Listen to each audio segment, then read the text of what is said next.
Okay, let's back up a little bit. You had said that things were starting to kind of take off for you as a photographer in 2013. What was going on prior to that? Like, have you been shooting for a while before then? Or have you just kind of always been a photographer as your career? So it's kind of a difficult one to answer because I feel like I have two different origin stories. I actually started with photography after I graduated high school. This was back in like the early 2000s. Used to Mm-hmm. work at a camera store, electronics store, and so that's kind of what started the passion for photography. Mainly because I worked in retail. And in order to sell cameras, as I'm sure you know, you kind of just need to know how to shoot and you need to understand how these things work. And so Sure, in the yeah. beginning, that's what it was like, I just want to get used to using these things. Fast forward to 2011, and I was working in corporate America and just really dissatisfied with the way my career was going, the trajectory. So in 2011, I decided that I wanted to leave my corporate job that I was working at the time and just see if I could make a career out of something that I would enjoy doing. And I Yeah. loved taking photos. I loved meeting people and connecting with people. And so uh, didn't know that it was going to become what it ultimately became, but just set out to just photograph anything and everything to figure out what do I want to do. Because what I didn't Mm-hmm. know at the time was that photography was very much kind of a niche thing. Yeah. So if you wanted to be successful, you couldn't just be, hey, I'm a dude with a camera and, you want a building photographed, I got you. You want a family or wedding or whatever. Like it all has its things that you need to know in order to be Mm-hmm. successful. And so settled on becoming a headshot and portrait photographer and kind of never looked back.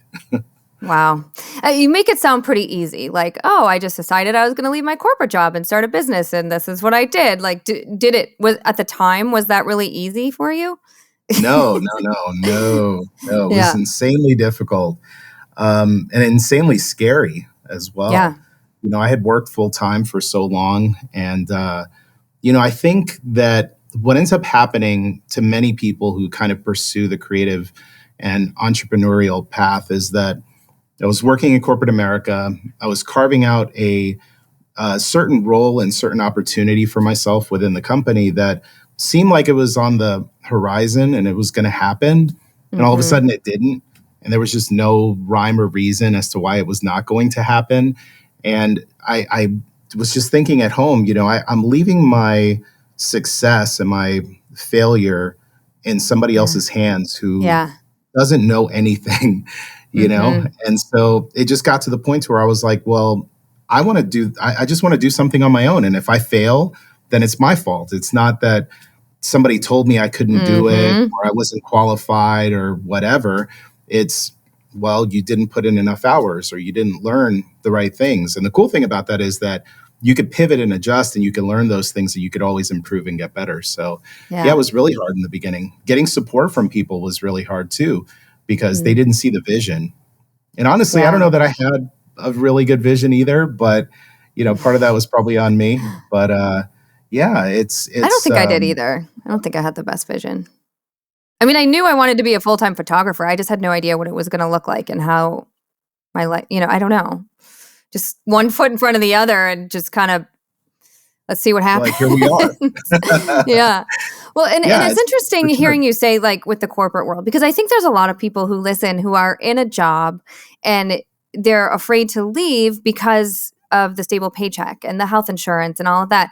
And it's so interesting because just yesterday I was recording a self-value podcast with Sue Bryce and we were talking about that and how oftentimes this sort of, quote unquote W-2 job or, salaried job, it's kind of like a false sense of security because at any Right. time you can be laid off or like the plan that you had to move up, you know, that didn't happen. And you're kind of like at this limit of how much you can grow and how much money you can make and it really is this kind of false sense of security where if you are self-employed, it's so empowering because like you said, you have the control.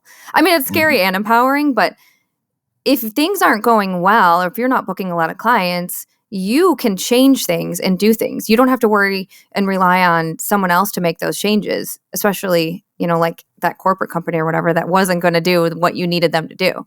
So, Yeah, I agree totally. I think that to me, that's far more scary, and I mhm. lived it. I worked in different companies and different places where, at a drop of a whim, they could just decide, hey, they don't want you there anymore. And it doesn't matter whether you're the top at whatever it is that you're doing or you're middle of the road or whatever, that you show up on Yep. time, that you come in when you're sick. None of Yep. that matters. When it's time to drop the axe, when Yep. you're not important anymore, they drop you. And Yeah. so to me, that's Yeah. way scarier than being an entrepreneur and just trying to set out and just execute based on your knowledge and skills. Mhm. Yeah, and not only that, but there really is this sort of, well, in some jobs, like I was a school social worker, so I was on teacher salary and teacher pay, and you reach the highest point money that you can make. I want to say my highest that I could make in the district that I was in at the time was like $78,000 or something, and that was after 20 years or whatever it Wow. was with a master's degree. And it's like, that might seem like a lot of money to some, but where I was living in Seattle and the cost of living, and even here in Michigan, I mean, that would never have gotten me like the things I have now. It's just not For possible. sure. I would have had to have made money otherwise somewhere else. Yeah, there's no doubt about it. I mean, I Yeah. think that, that style of work ethic worked out for maybe our parents. Right. Nowadays that, the world is different. The Mhm. economy is different. The way people make money Mhm. is different. And Mhm. if you're still on that path, like I said, it worked for people before us, and maybe trading, your time for money is Yeah. still fine for some people, but there's definitely a better way, and I think that being an entrepreneur, and especially being a photographer, being a creative entrepreneur, you get to meet people and do things that working in corporate America probably would Ugh. never afford you.